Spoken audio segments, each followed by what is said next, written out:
When they going to start traveling. Okay.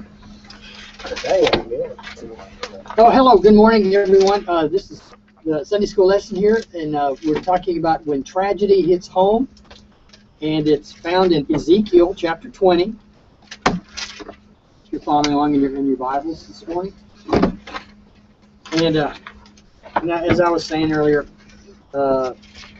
practically everyone in our class has been through something similar that Ezekiel is going to have to go through here. That is the loss of a loved one.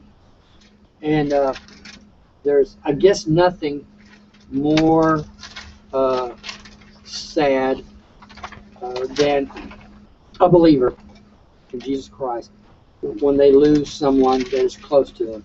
Now, good thing, bad thing, right? Good thing is we're confident and we know that they are in the presence of Jesus Christ and Almighty God. That is the part that makes us make it through the day, I guess. If they're safe. I just said if we know that they are. And so I feel in the position that I am in this morning, since I have not personally had that happen to me yet, because I know it will. But not yet. The closest thing I had was when Marty almost died, and everyone said, well, she's knocking on heaven's door. So I can share how I was prepared for that. But so many of you have already experienced the loss. And I feel actually, this is sad, but I actually feel more like a counselor this morning than I do a Sunday school teacher. And I don't like that feeling. I feel like, that I feel like I need to guide the group in a counseling session, in a grief counseling. And some of you have probably participated in grief counseling and done things similar to that. Fine and dandy, those are great. I recommend those things. They're wonderful. But still, why would a Christian do that? Well, because we hurt too. Because we all hurt. It doesn't matter who you are. Now, Ezekiel, is he supposed to be the example for all Christians who hurt? I try to read between the lines. Poor old Ezekiel here. He loses his wife. It doesn't give us any details about his wife at all, other than God describes her as being like the apple of his eye. Someone, obviously, there was a lot of love there. That's about all we know. And God says, but here's how I want you to behave. Not normal. So we'll look at this. When tragedy hits home, how can I trust God when I'm facing personal tragedy?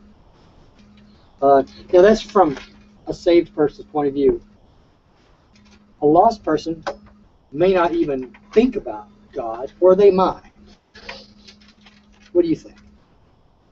Well, I've dealt personally with several deaths and preached several funerals, and I've had a lot of people to say, well, why should Christians be sad or upset at a funeral? Because they know you've got a better place. Right. But my simple explanation to anybody is we're not crying for the person that's died.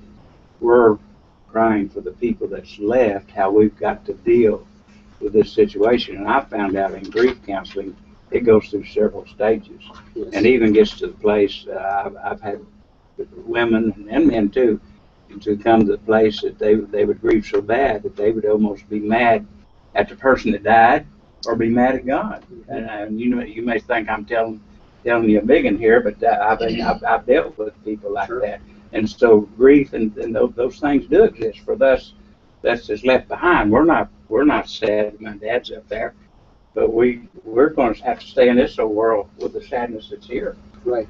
And you're completely right about that, John. I know what you mean by that.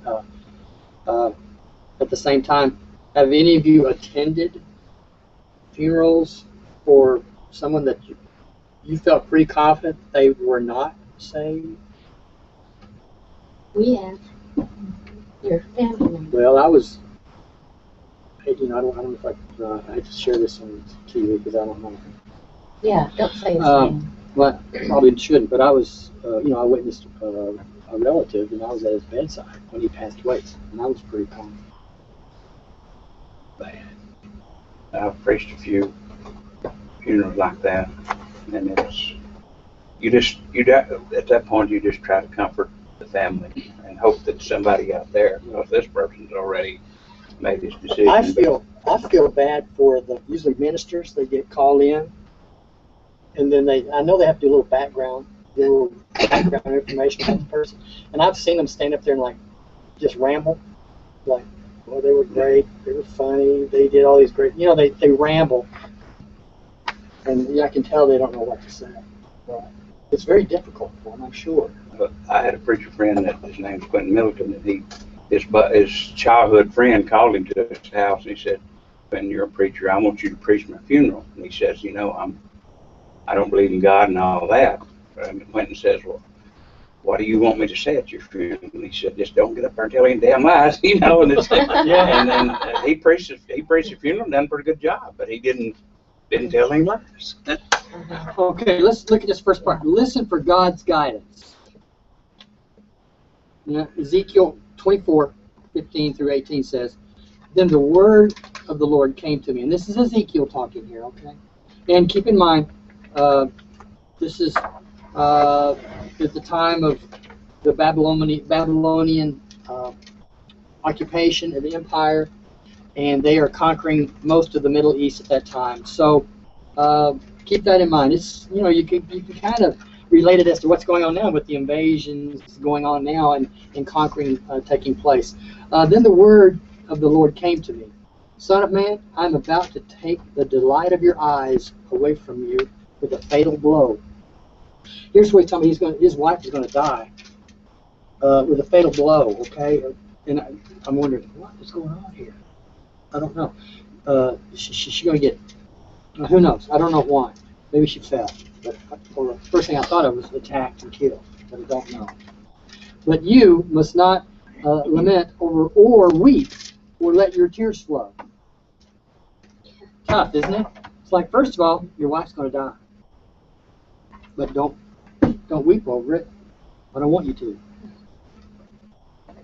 This is where we question God sometimes, don't we? It's like, We do. why? I was a human. Why? That reminds me of when John F. Kennedy was assassinated. I always admired his wife, the way that she was, what's the word? Stoic. Stoic, yeah. She did exactly what this said. Yeah. Not too many people can do that. But you must not lament or weep or let your tears flow. Groan quietly. So what? Mourn privately. Do not observe mourning rites for the dead, which was, something that was typical for Jewish tradition. Put on your turban and strap your sandals on your feet. Do not cover your mustache or eat the bread of mourners. I spoke to the people in the morning. My wife died in the evening. The next morning I did just as I was commanded. Goodness gracious. That's a long day for Ezekiel. If we were to look at someone like that, who were there, for instance, just think about this.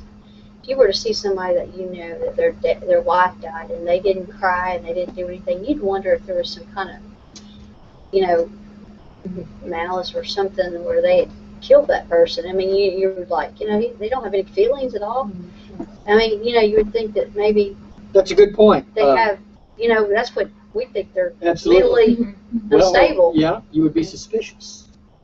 Well, as you jump ahead to the next section, they ask. It's like, why are you doing this? Right. Or why aren't you doing what we think you ought to be doing? Right. He's just being Yeah. obedient. Yeah. And I'm sure it was extremely difficult for him to be obedient, but he was doing it for a reason. One, because God told him to, Yeah. and two, because he was setting an example for what we're going to learn in the Right. next little section about the temple and stuff. That was like her statement about Mrs. Kennedy, and there was people that looked at her and said she didn't care. Right. You're gonna get all sides. Yeah. But when I read about her, she cried barrels of tears Uh-huh. privately before but she not ever at the made funeral. that. Yeah. Uh-huh.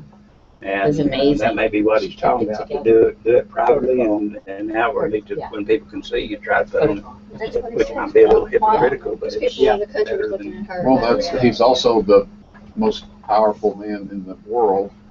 She's his wife, so as part of that union there, she's got to stand up and be strong so the nation remains strong, her children remain strong. She's got to set an example no matter how hard it was Mhm. because of the position that she was in. Right. I noted in the sermon, matter of fact, Pastor Rick's sermon this morning kind of piggybacks our lesson today as well. And as he was reading from the chapter 8 of Romans, this verse 18 caught my attention. And it says here, Paul's talking about, suffering and things. And he says, "For I consider that the sufferings of this time are not worthy to be compared with the glory that is to be revealed to us." So what is Paul saying here? I think he's saying, well, we're all thinking that it's rough down there. When we get there, we're going to look around how great it is and how glorious it is. And then all of our complaining here was, Yeah, Yeah. you the know, sufferings of the present well, we time. don't know. I mean, Yeah. right now we don't know that. Right. All of us, Do we? this is kind of like all we know is to suffer for the present time. That's all we can do. And so if we allow it to consume us, if we allow our our suffering to consume us in the present time, we will not be able to. I'm sick of moving forward. We hear this all the time. We've got to keep moving forward. I know that's kind of a cliche now, but Paul is kind of saying this. Or he says, the present time we're not worthy to be compared to the glory that is to be revealed to us. And, if we keep that in mind, it's like, yeah, someday, even though I know I'm suffering right here, it will be different. And I will see my loved ones again in that day. And I think, we can all find comfort in this verse, I believe. What scripture is that? It's chapter 8, Romans 8, 18. Let me find that here. I read that just the other day. And I read it in different translation, and I thought, I think my other Bible says something different. Romans 8, what now? 18. Okay, this is King James. Now, you were saying the glory that shall be revealed to us, Yeah. like it's when we get to heaven and so forth. Yeah. Is that right? Okay. Yeah. This is what the King James says. It's amazing what one or two little letters differences make. For I reckon that the sufferings of this present time are not worthy to be compared with the glory which shall be revealed in us. Oh. There is a now, in or to, either one I guess could be true. But if you say the glory which shall be revealed in us, if we went through suffering in the Yeah. proper way, would glory be revealed in us and people see Jesus? Just asking. Very good. Mm-hmm. Goodness gracious, I should have looked at that. Just, Because that does change it, I think. oh, it does. Yeah. You're absolutely right. But I can see how either one would be true. I just, That would, and having said it that way, it brings glory to God in the presence, the here and now, Yeah. by your behavior that you're displaying according against that suffering, I guess. So, I hadn't figured out how non-Christian people, Get through the day. get through grief. How do they? I don't know. I mean, I called on a lot of this. The grief share is kind of different from what he's saying. It tells you to go ahead and cry, go ahead and show your emotions and all of that. But what do you do? Do you go home and build a shrine to your lost loved one and sit and wait to die, or do you go on with life? That's the question I have to answer. I still feel pretty good, and I think it would take me a long time to sit in a chair and just wait to die. Well, the non-Christians have to have something in their life just like Christians do. And the majority of non-Christians turn to drugs and alcohol. Just go to some honky-tonk, and if you have a mind to listen to the music on the jukebox. And so that's their avenue of comfort. Mhm.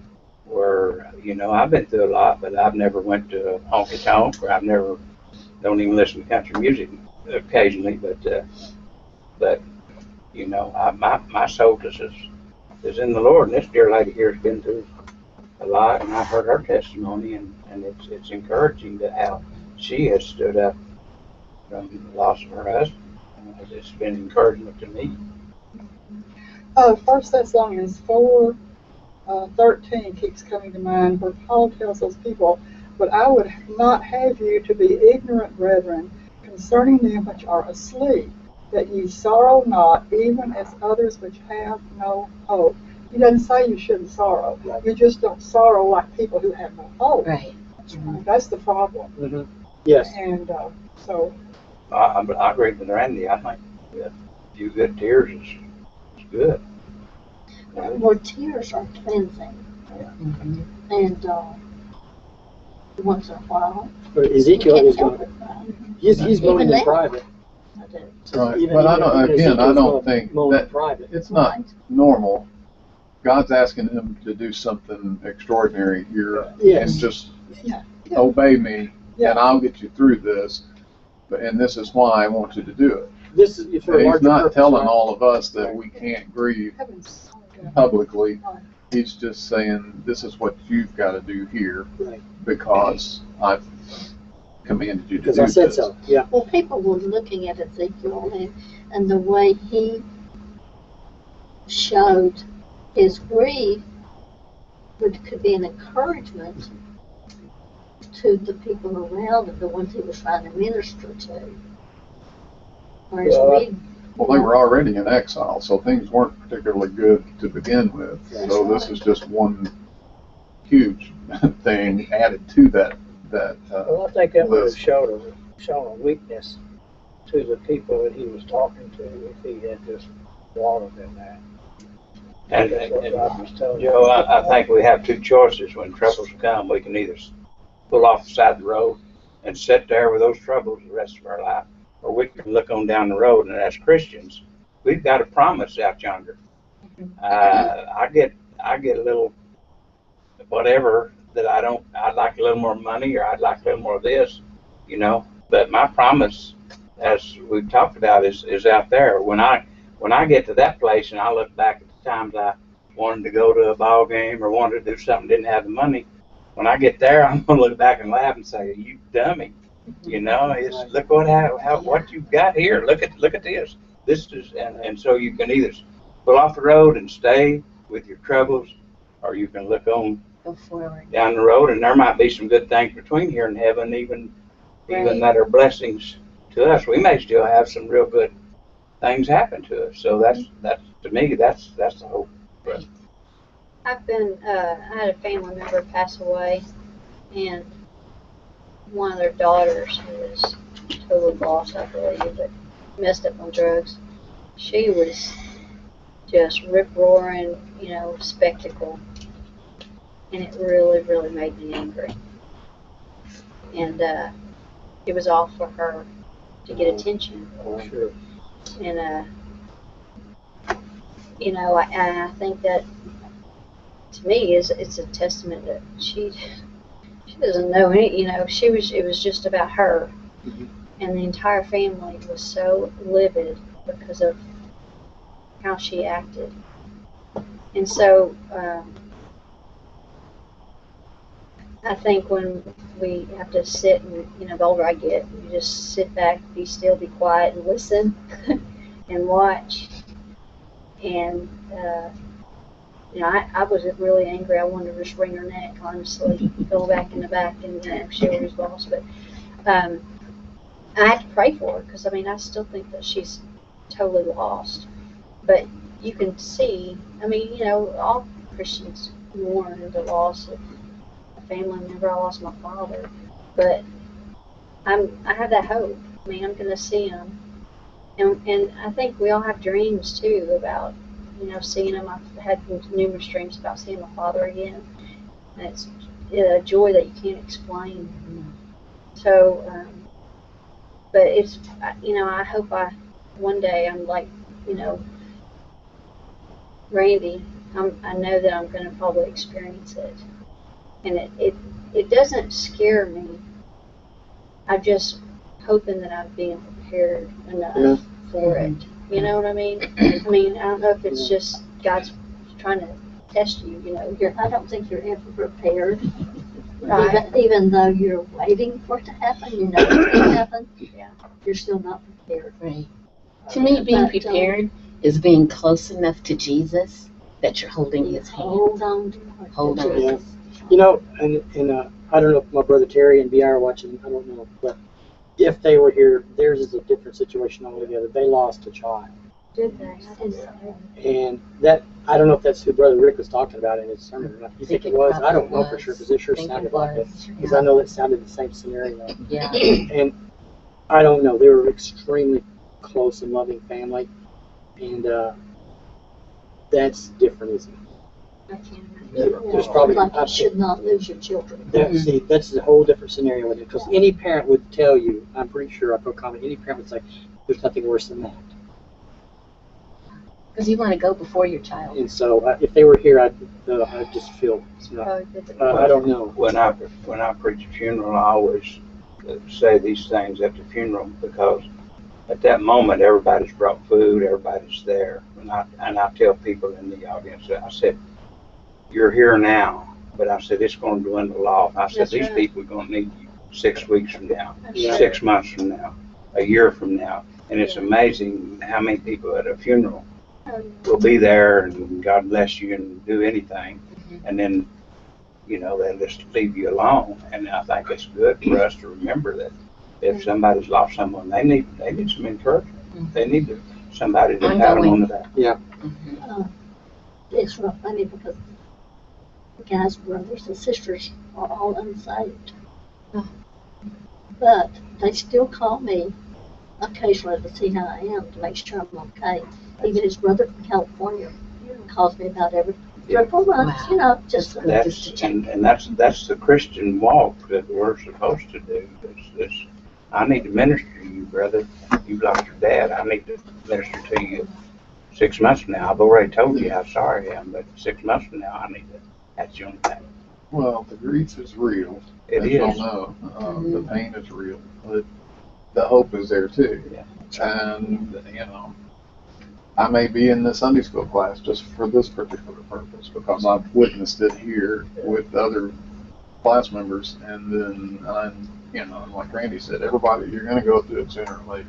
That's right, and it's real. It is real, but there's, and we've talked, my mom and I have talked about the how the lost people endure this if there's no hope. Yeah. Addictions. Addictions.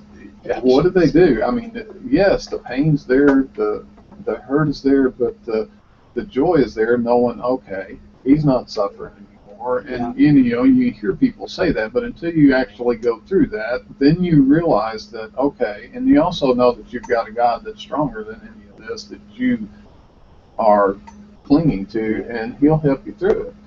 And then you have, those like you guys that help us through. And so it's hard, but it's not the end of the world. It's not, It's doable. We keep going. And if going through it leads an example to help somebody else get through it, then so much the better. But you just got to get that strength. One of the things that I am learning, again, because I keep saying I'm learning, is whatever I go through, there's always someone out there that is so much worse. And so it really kind of kicks you in the butt about don't have any self-pity. You know what I mean? It's That's true. Yeah. I found that too, but I also found out there's people out there that are doing so much better. And that's an encouragement too, don't you think? Yeah. It is. Okay. Before you go on, Yes, ma'am. I keep wanting to read verses out of 1 Thessalonians, but y'all just go to 1 Thessalonians chapter 4, and read the whole chapter, because you get down to the end, because it talks about what we're talking about. First Thessalonians. First Thessalonians 4. Got it. Okay, there's your Log that homework. in. There's your homework. Got it. Thank You gonna you. give us a test next time? I can. Yes. Teacher, She so. could. That's good. You can have the floor next week. Yeah, you can. Yes, that's right. All right, seek to know God better. And Steve, you alluded to this. This is an exception to the case as far as the grieving process.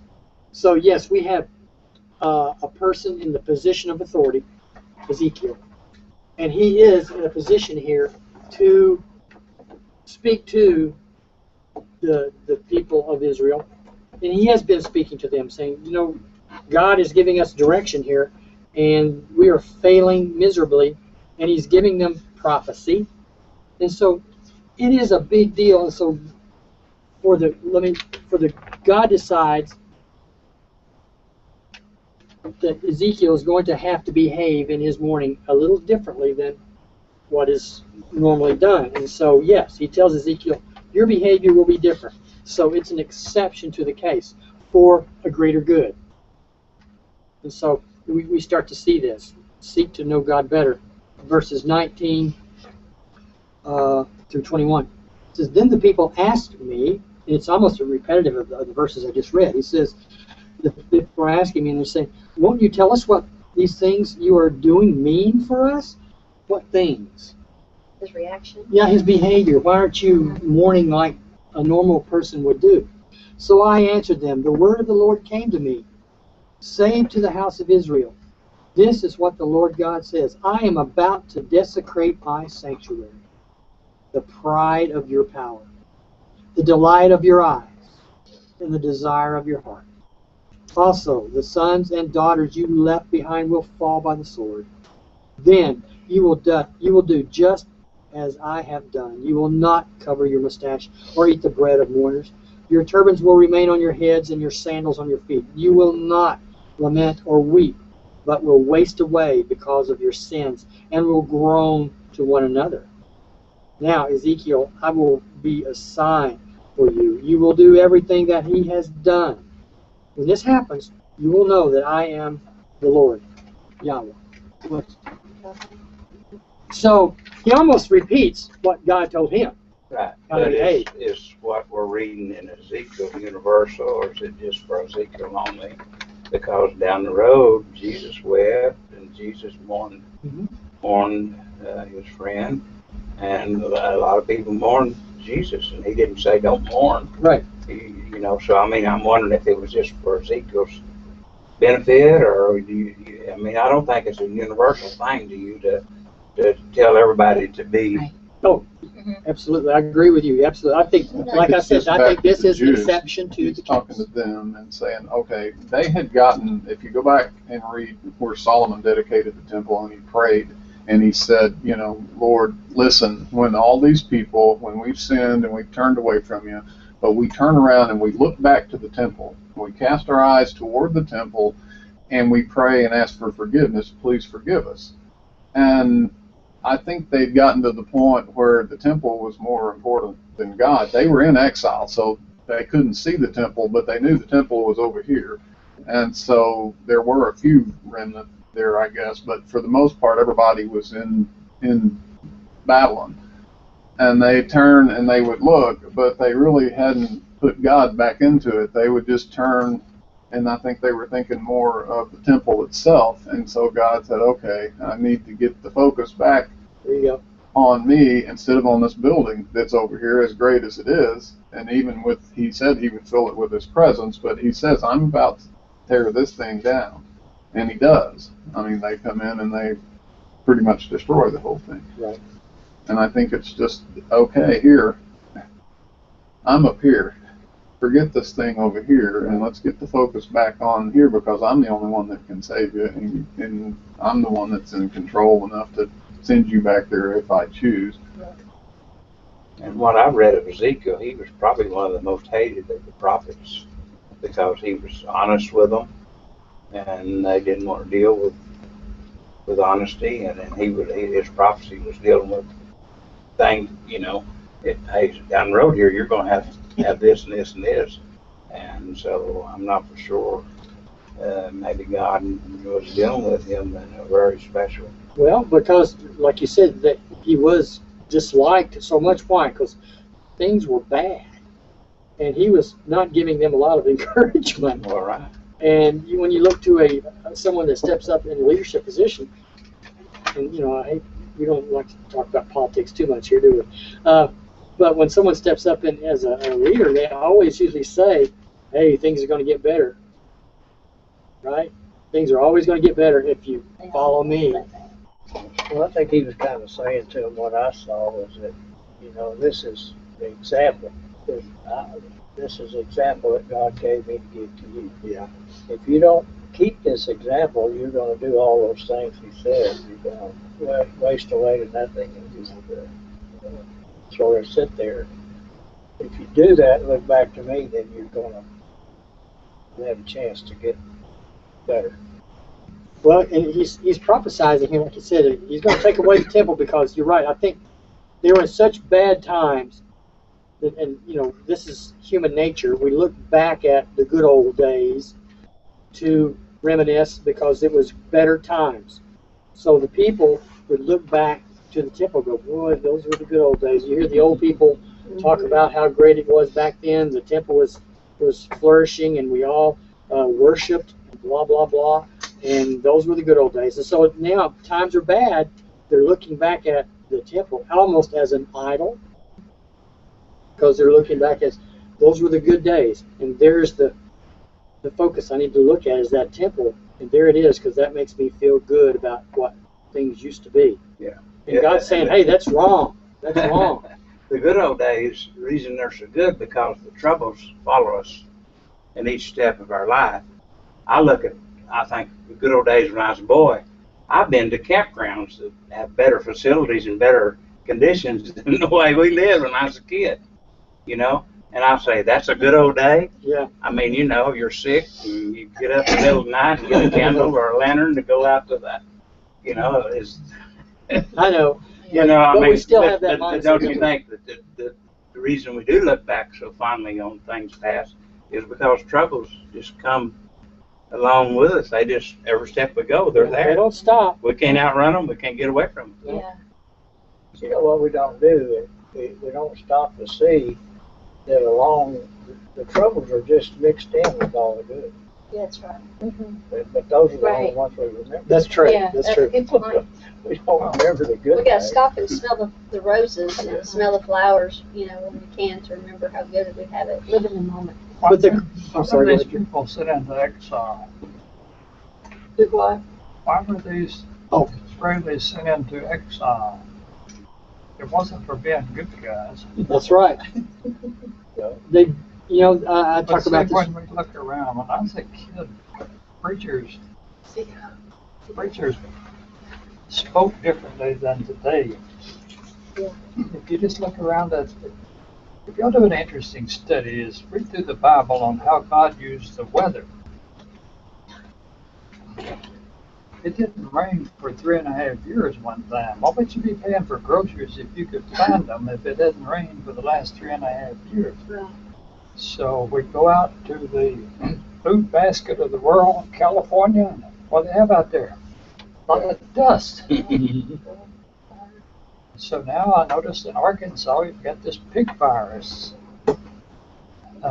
trying to hit Arkansas. It's just tornadoes, we have earthquakes, we have all this stuff, and we sit here and say, I'm a little hot, so I turn my thermostat down. And I'm full of cold, so I turn it up a little. I've got money to buy about anything I want, so I don't need God. But one of the things he taught them was that every 7th year you let the land lay out. And they didn't. And so at one point, I don't know if it's the Northern Kingdom or the Southern, they went into exile for 70 years. That meant for 500 years they disobeyed that part of God's teaching. And I think that goes back to last week's lesson where that it's a continual thing on a generation. I went home and done a lot of study on this, and I think it was to the Jews that they got to the place where I mean, this generation hadn't drowned the next one, you know, until they turned back to God. It was just a continual thing. Jesus made an interesting statement talking about a woman who had a real bad reputation, and she did real nice things to Jesus. And they said, why waste all this money? Why don't you give it to the poor?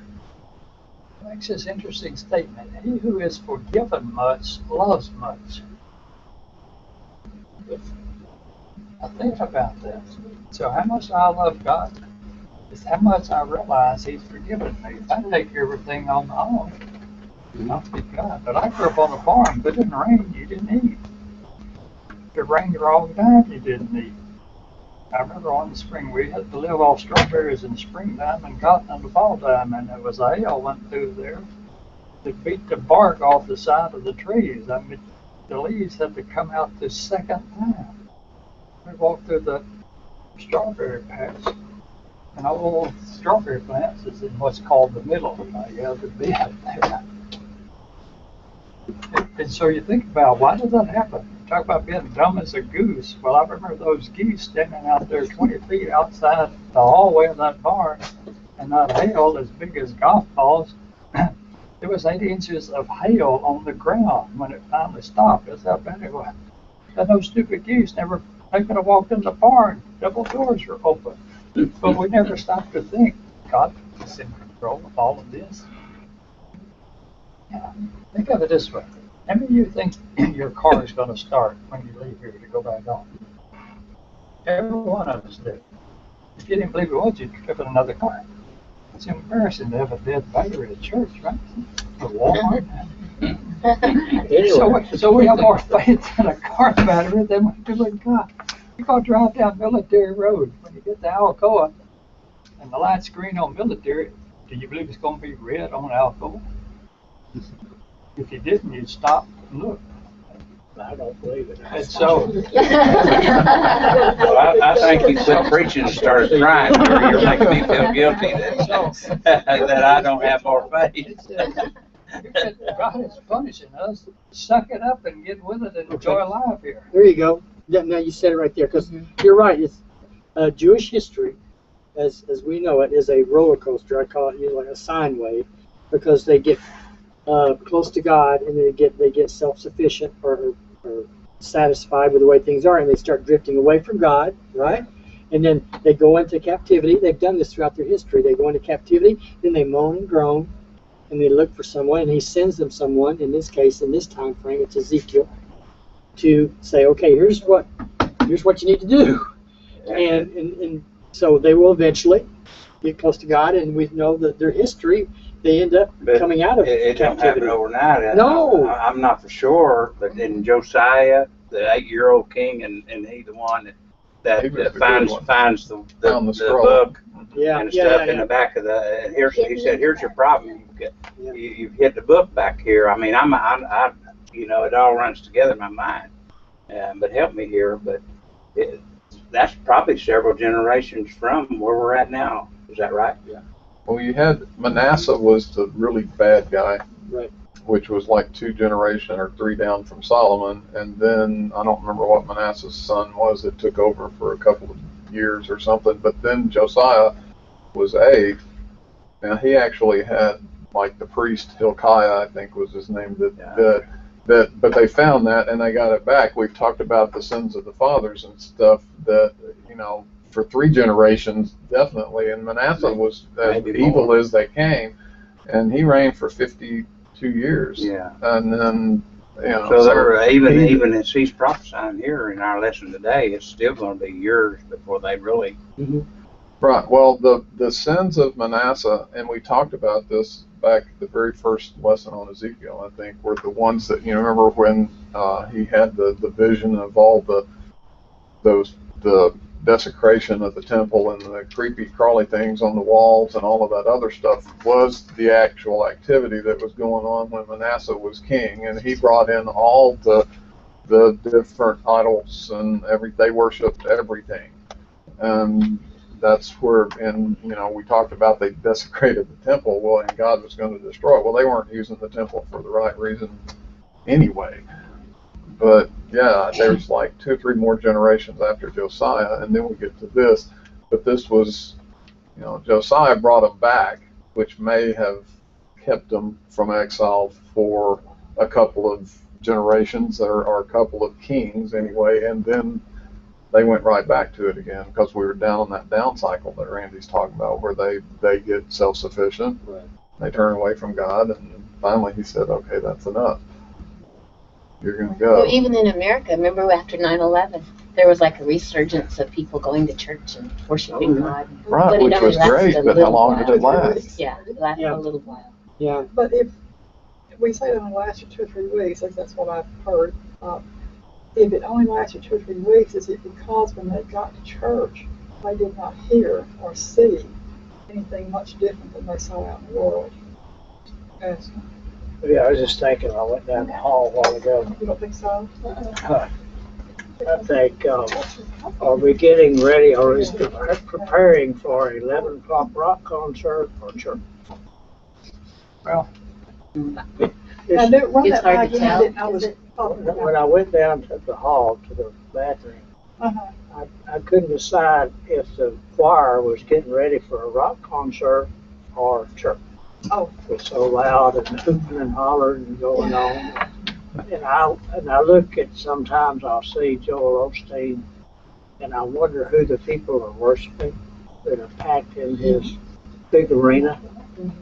And I think we've gotten to that a little bit in our society, that we're not worshiping God as much as we're worshiping the events that we go to see and all of that. Because look at the early church service, pretty empty. And then this one will be full. Or even what about if you look at non-denominational Yeah. churches? That means they're catering to a lot of different idols, I Right. guess. Whatever you want to believe is fine. And the fact of the matter is, I've done some study on this, especially when I was in Bible college. And the non-denominational is a denomination of non-denominational. Wow. It is. It's Because neat, but nobody's an island. No church is an island. No church sits out there by themselves. They have fellowship with non-denominational churches. which means anything goes. So, right? no, but they've got an agenda of what they, It just means that they don't agree with all of the doctrine from the Baptist church or the Methodist or the Episcopal or what they simply choose the parts that they like They like. and they ignore the parts they don't like, Right. which makes everybody feel good, I guess. But I think you miss out on some stuff Yeah. well, too. you do, and that's absolutely true because you miss out on a lot of stuff. You flounder because you have no baseline, you have no benchmark to measure against, because we have to do that. We have a tendency to measure ourselves against something, and when you have, if there's nothing to be measured against, in this case, the measurement, of course, is the standard of Jesus here. Here's the measurement. And So isn't that a if you don't, form? if you don't have to, then you flounder, and it's confusing to us, and it creates chaos. It goes against human nature. So isn't that a form of idol worship? I think you're right. Sort of, It may be, because but you I don't believe know. I'd what you have to wanna think believe. about that a little bit. But the fact is, the non-denominational nations, the biggest doctrine that they have is we don't believe in doctrine. Well, the Bible's full of doctrine. Yeah. That's what the Bible is. It's a book of doctrine. So how can you get up there and say we don't believe in doctrine when you've got a book here? If you believe it, it's full of it. Isn't that right? Right. That's right. I saw a bumper sticker yesterday, and sometimes I think people that, I shouldn't say it like this. You're being judgmental. I know. You're stereotyping. It just sounds like, I think when people start slapping all kinds of stickers on their car, I usually categorize them. But anyway, this That's particular human nature, this by the particular way. minivan had quite a few stickers on it, and a lot of them had to do with animal rights. And I thought, okay. But there was one that really caught my attention. It said, I love animals. God is nature. God is not. nature. No, God's How not great nature. is that? God is nature. Hey, do you sure you read that right? Yeah, that's the way you go. Huh. You justify going fishing on Sunday morning Okay. because you're out there. That's right, worshiping God, yeah. So we think these people go through terrible mourning we can't explain when they lose a relative. But the few I've been around, fella, his mother was in the living room in a hospital bed and she died, and they just called and said, take her to the crematory. And I expressed more emotion when I had to kill my sick dog. And it was nothing to them. I said, well, we'll have a memorial in a few days. Put a picture on the table and we'll talk about but it was no big deal to them that he lost his mom and his dad had lost a wife. Well, do you think that's, But then I but had do you another think one. that's the same thing that Ezekiel was, No, you know what I mean? Are you, no, this, Well, what I think is, people who are lost don't think about, I guess they don't much, what happens when a person dies without the Lord. So they just go on their merry way or whatever way it is. But those of us who are Christians, we are bothered that somebody dies without the Lord because we know where they go. Yeah. And so the people without the Lord can go their way because they don't really consider. about yeah. God as nature. Now, a lot of people want to be buried by a tree. Yeah. So as I decay, I fertilize nature. One thing I've seen in farmers funerals and being around funerals is people that are just a little better than welfare, maybe live on food stamps, will have a $10,000 coffin and everything elaborate, where a Christian might be a more modest funeral. I mean, they love their people and they're going to do, but I've seen this so many times and I wonder, how are these people going to pay the funeral home off? I mean, they're you know, they're on welfare, but they'll go and get, because it makes them feel better. That maybe if they send them off in a $10,000 coffin, if they're somehow they made it, you know, God's gonna say, oh, you got a walnut coffin, come on in. That's something. You know what I'm talking about. I saw that break up a family when I was a kid. Yeah. I said I saw it seem like that break up a family when I was a child because, you know, payday does come around and they buried dead nice, but then they fought each other who's going to pay for it. And they do. Wow. And usually, it's- Last part. Before you get there, I got one more. All right. And it may not go in this area, but and I don't know the background of this, but he's coming by Malachi chapter 2, verse 2. This is Malachi speaking to the priests. And he said, if ye will not hear, and if ye will not lay it to heart to give glory unto my name, saith the Lord of hosts, I will even send a curse upon you, and I will curse your blessings. Yea, I have cursed them already, because you do not lay it to heart. Did you ever think about God cursing our blessings as individuals or as a nation? I think he's already done it in America. I do too. Yeah, I I do agree. I think Some time everybody. ago. I think that happens sometimes, like when someone wins the lottery, they lose all their friends, they spend every dime, they have less than, They commit suicide. you really actually. wonder, like, was that a blessing? A lot of them You know? commit suicide. But you think of our dependence as a nation on electricity. If our Oh, power grid is hit, We probably don't need to folks, say we that. can't We're in do trouble. anything. They're already thinking. Because we don't have Sure. electricity. Yeah. We have a blessing of electricity now. We can turn the air up or down or whatever, like you said.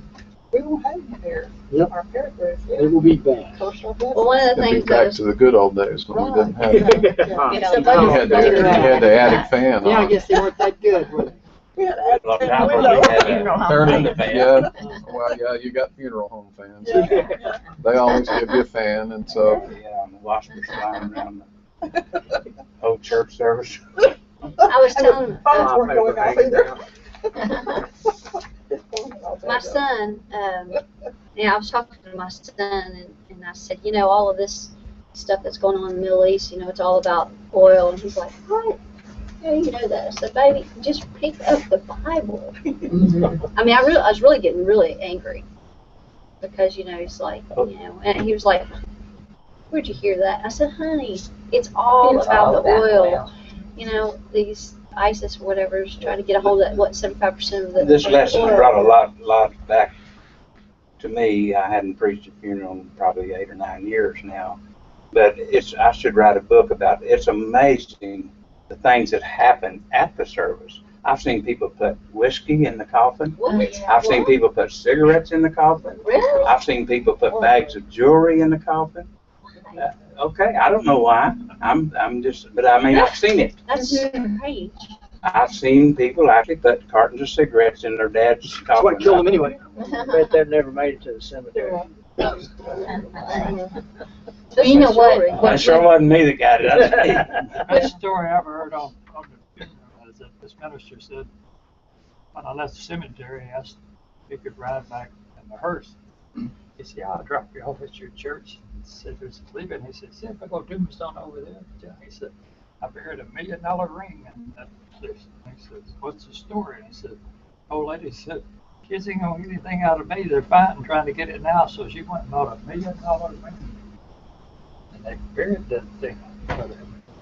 I know where a ring's buried right now, and I happened to see it. The guy come up just before they put her in the ground, and he put a very valuable ring. My dad did the same Just thing. laid it on her chest. Got $30,000. I know where it's at, but I'm not gonna tell anybody.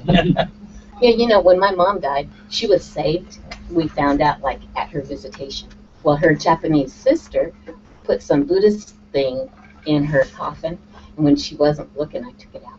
No, it really is amazing the Just get rid things of that you see, and sometimes the way people react. I've seen them bang, pass out. I've seen them no tears, no emotion. I've seen them sit there and cry their eyes out. I mean, it's amazing, and you really do. I mean, it was a fascinating thing, you know, to be a part of that and to see it up close. This lesson has brought a lot to me about that. Last part. Oh, we started this about 20 minutes ago. Trust. It's entitled "Trust That God Is in Control." Okay, there's the bottom line right there. That's the key. You're right. That's the key. Trust that God is in control.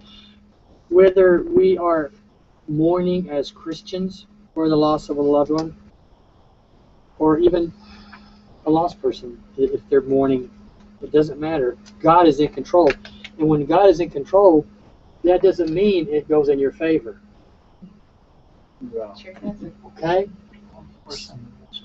Son of man, know that on the day I take their stronghold from them, their pride and joy, the delight of their eyes, and the longing of their hearts, as well as their sons and daughters, on that day a fugitive will come to you and report the news. On that day your mouth will be open to talk with him. You will speak and no longer be mute. So you will be a sign for them, and they will know that I am. Okay, the temple is going to be destroyed. A lot of their kinfolk are going to be killed. And then time will pass, and then a person will come from there to report what they have witnessed, what they have seen, and tell Ezekiel and the others what has happened. And at this time, God says, this is all my plan. This is the way it's going to turn out. No questions asked.